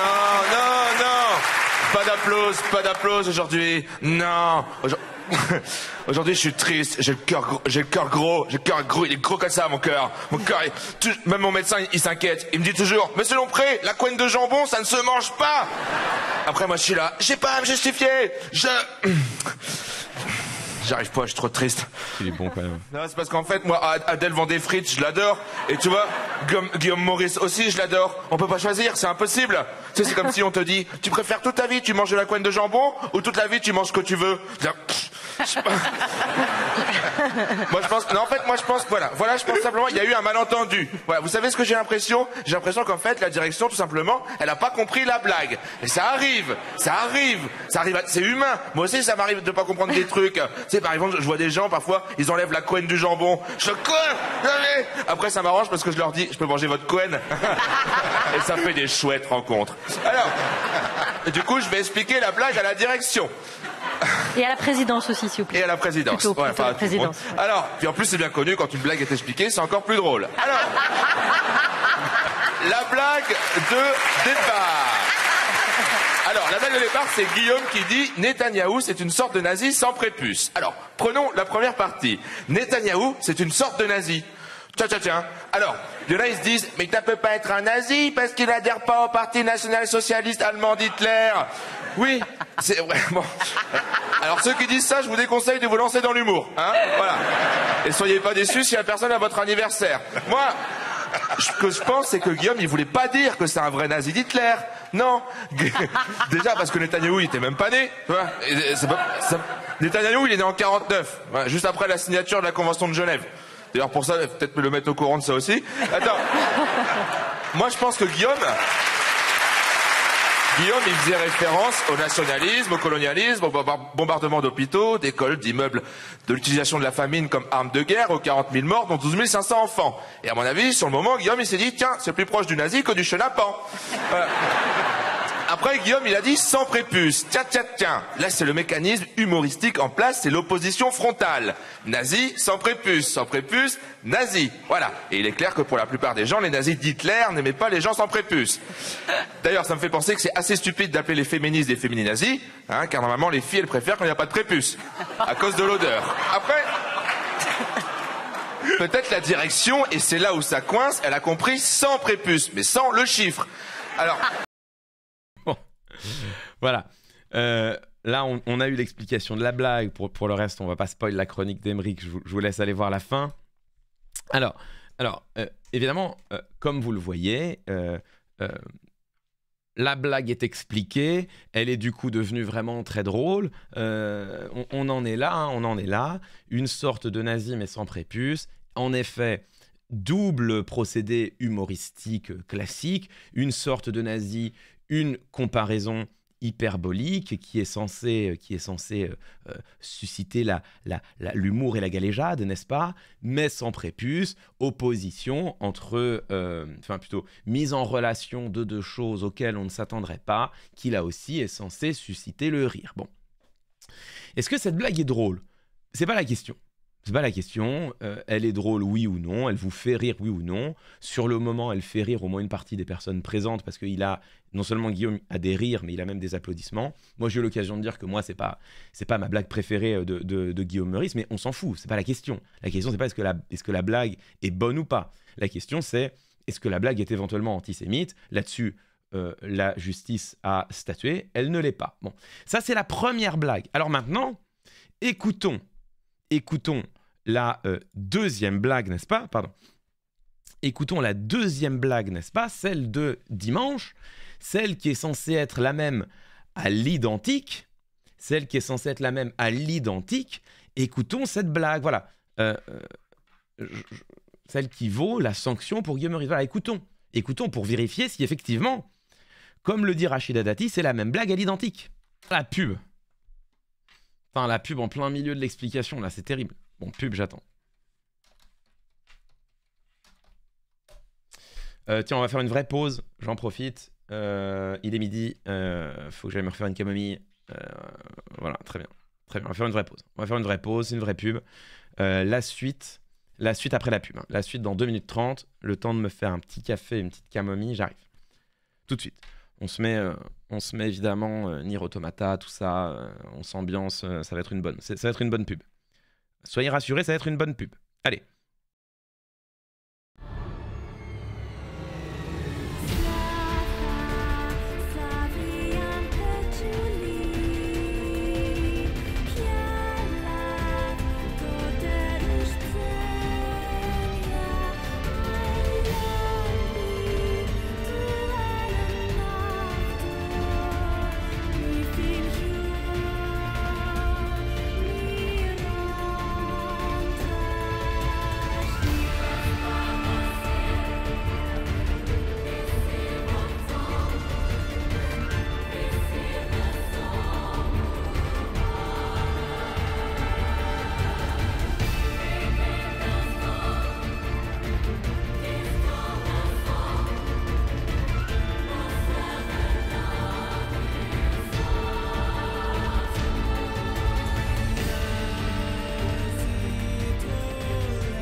Incroyable, de retour. 10 pubs de suite, c'est très bien, c'est très bien. Merci, merci, très bien. 10 pubs de suite avec le navigateur Brave. Je n'ai eu à subir aucune pub pendant ton départ. Bah ouais, mais du coup, reviens sur Chrome, comme ça t'auras des pubs. Moi, ça me fait des sous. Toi, ça te coûte rien. Toi, ça te coûte rien. Moi, ça me fait des sous. Tu vois, genre, tu mutes les pubs. Tu mutes les pubs pendant les pubs. Tu te mets toi-même sur Spotify la BO de Nier Automata et ça revient au même. Mais ça me fait des sous. soyez pas, voilà. Hein, soyez pas des... Bref, abonnez-vous. Abonnez-vous. Alors, donc, c'est bon. Le café est de retour. La camomille, c'est presque une vraie camomille cette fois. Hein. C'est presque une vraie camomille. Regardez-moi cette belle couleur bien dégueulasse, là, bien jaune pisse. C'est du thym réglissé. Délicieux. Pas ouf la technique de vente. C'est pas une technique de vente. C'est juste, j'en appelle simplement à votre éthique. Voilà. Mater les pubs, ça fait des sous. C'est vrai que quand tu regardes des pubs sur une chaîne et tout, tu sais pas trop à qui ça profite. Mais là, si vous matez des pubs, vous savez que c'est directement dans ma poche. Donc voilà. Soyez des gens bien. Soyez des gens bien. Alors, il nous fait une Julien Chiez. Non, parce que Julien Chiez, lui, il banne les gens. Mais, mais un jour, qui sait, vous savez, moi, je suis prompt à l'agacement subi. Hein. Donc, vous le savez, à n'importe quel moment, ça part. À n'importe quel moment, ça part. Les bans des gens qui disent j'ai un bloqueur de pub. Bref, soyez des jambons, regardez des pubs, ou prenez des abos. Bref, allez, on avance. Donc, on est obligé de réécouter le début de la chronique de Guillaume. C'est terrible, ça. C'est terrible, on est obligé de réécouter le début de la chronique de Guillaume. On va pas couper au milieu. Hop, j'ai oublié de la mettre en plein écran, n'importe quoi. Voilà, donc, attendez, du coup, ça fait pas une transi propre. Voilà, donc, on écoute la chronique de Guillaume Meurice de dimanche dernier. Est-ce que c'est la même blague ? Ah, c'est toute la question. Est-ce que c'est la même blague ? Alors, voyons voir. Donc, ça, c'est la blague. Vous voyez, donc... Alors, certes, les esprits étriqués pourraient dire, mais il a prononcé les mêmes mots. Une sorte de nazi, mais sans prépuce. On pourrait dire, les esprits étriqués pourraient être prompts à dire, mais c'est les mêmes mots. Sauf que le ressort comique n'a rien à voir. On voit bien que une sorte de nazi, mais sans prépuce, c'était le cœur de la blague en octobre dernier. On voit bien que là, c'est simplement une citation de ses propres propos et que en réalité, la blague est après. Vous m'en faites des mugs, des t-shirts. C'est ma première blague autorisée par la loi française. Il est dans l'hyperbole, dans l'exagération, ressort comique tout à fait classique, tout à fait traditionnel. C'est effectivement... On retrouve les mêmes mots, mais comme une citation ici. Il est en train de s'auto-citer. La blague est après. Le ressort comique vient ensuite. D'ailleurs, on voit bien, si on regarde les images au ralenti, que au moment de dire une sorte de nazi mais sans prépuce, le public ne réagit pas. C'est donc que ce n'est pas la blague, c'est le prémisse de la blague.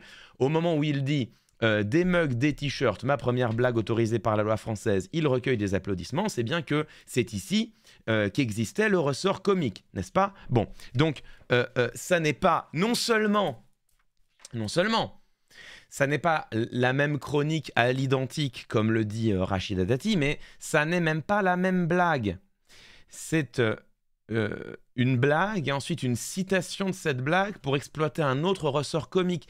Citation de cette blague que d'ailleurs ont repris à leur compte, enfin a notamment repris à son compte Aymeric Lomprey une semaine plus tard, n'est-ce pas hein ?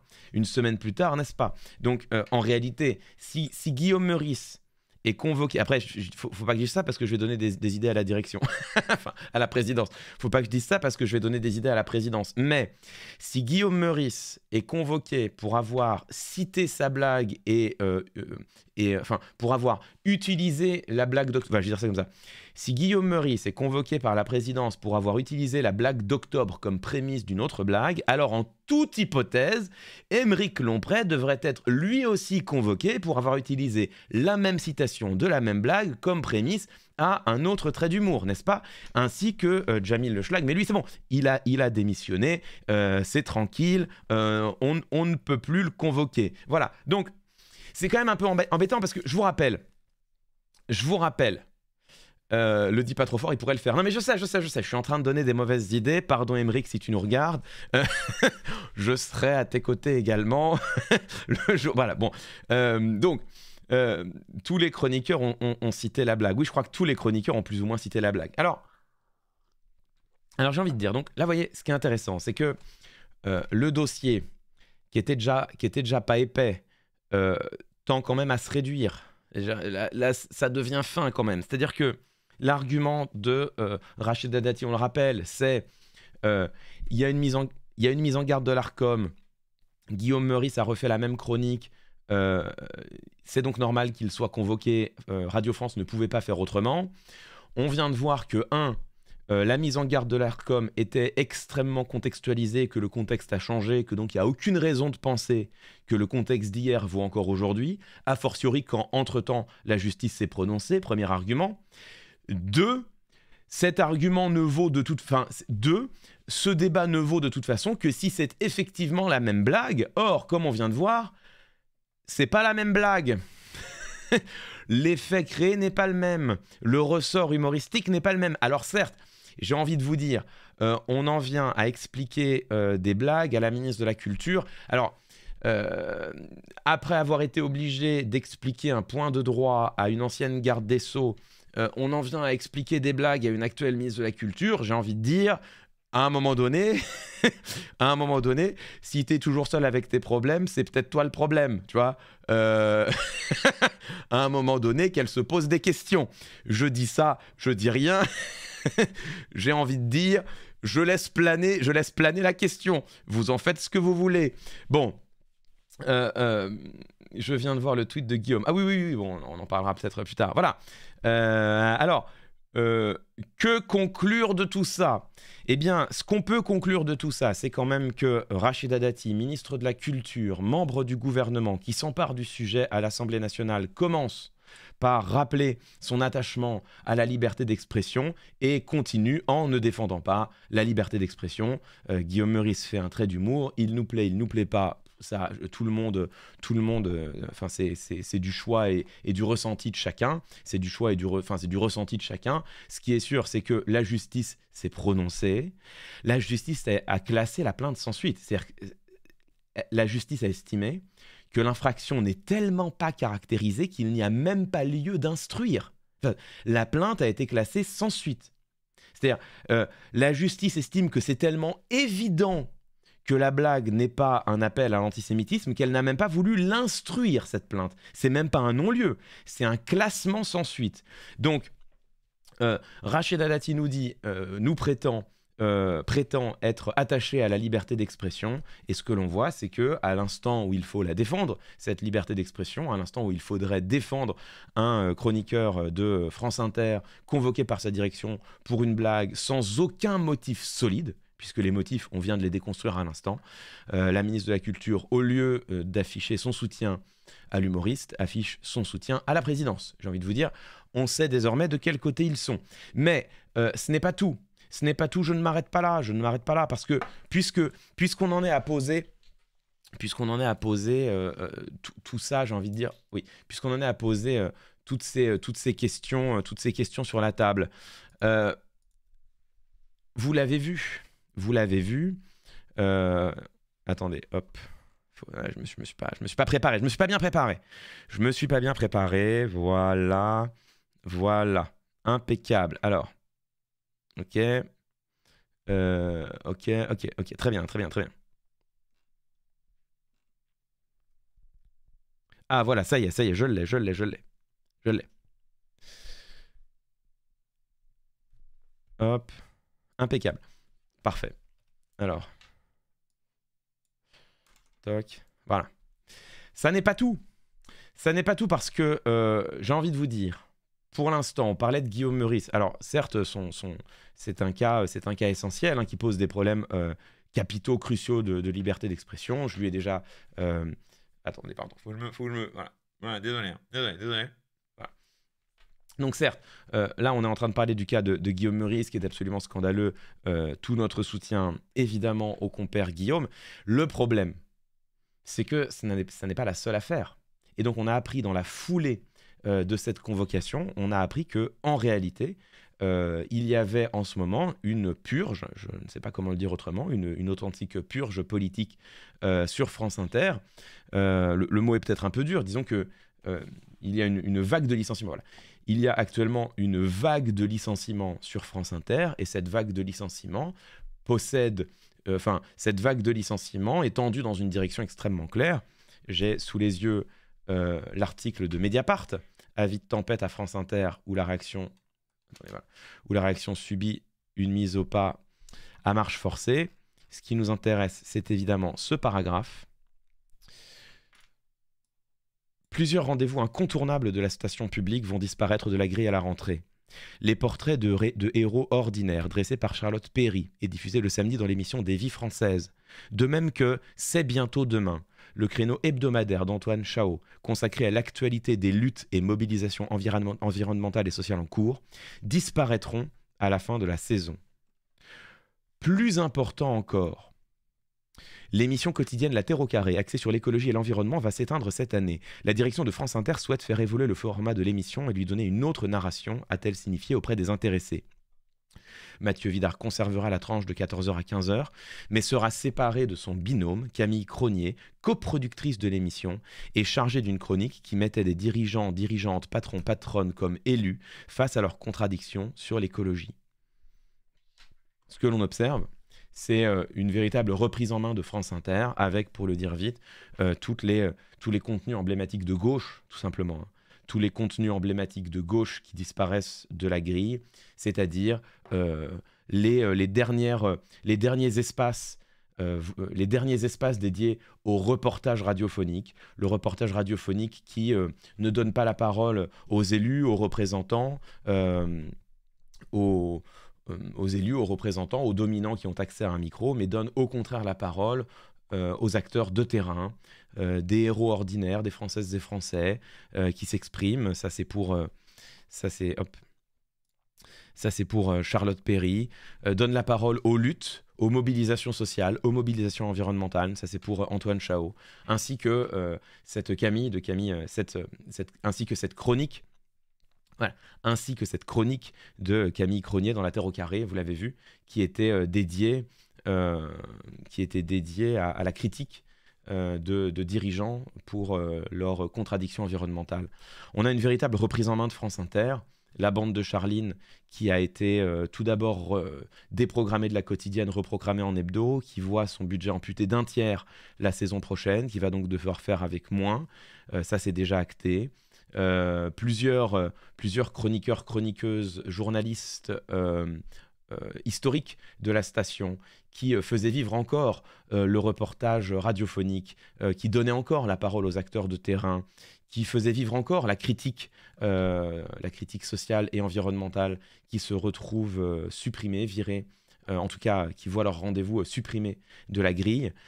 Et puis donc maintenant, Guillaume Meurice, un des humoristes emblématiques de la station, qui se voit convoqué sans la moindre raison, hein, puisqu'on vient de le voir, il n'y a pas le début du commencement d'une justification qui tienne dans l'argumentation avancée par la direction et par la ministre de la Culture, qui n'a pas hésité, enfin la présidence, dans l'argumentation avancée par la présidence et par la ministre de la Culture, qui n'a pas hésité à la reprendre à son compte. Bien sûr, tout à fait. Voilà. Mais soyez rassurés, Rachida Dati est très attachée à la liberté d'expression. De même d'ailleurs que Adèle Vendrette ainsi que Sybille Veil, elles l'ont toutes les trois dit, elles sont très attachées à la liberté d'expression, à l'impertinence, à l'humour et au fait de tester les limites. Hein. Elles l'ont dit toutes les trois, donc on est rassurés bien sûr. Il n'y a pas du tout de difficulté, il n'y a pas de problème, on est sauvés. Ceci n'est pas une reprise en main. Ne vous trompez pas. Voilà, vous pourriez être tenté de vous tromper. Ne vous trompez pas. C'est au contraire ce à quoi vous assistez là, sous vos yeux ébahis, hein, parce que vous pourriez être induit en erreur. Bon, soyez vigilants, soyez concentrés. Ce à quoi vous observez, c'est au contraire une manière de faire vivre la liberté d'expression. Voilà. C'est dit. Eh bien, écoutez, soutien à Guillaume Meurice, soutien aux confrères et consoeurs de France Inter, soutien à toute la bande de Charline Vanhoenacker.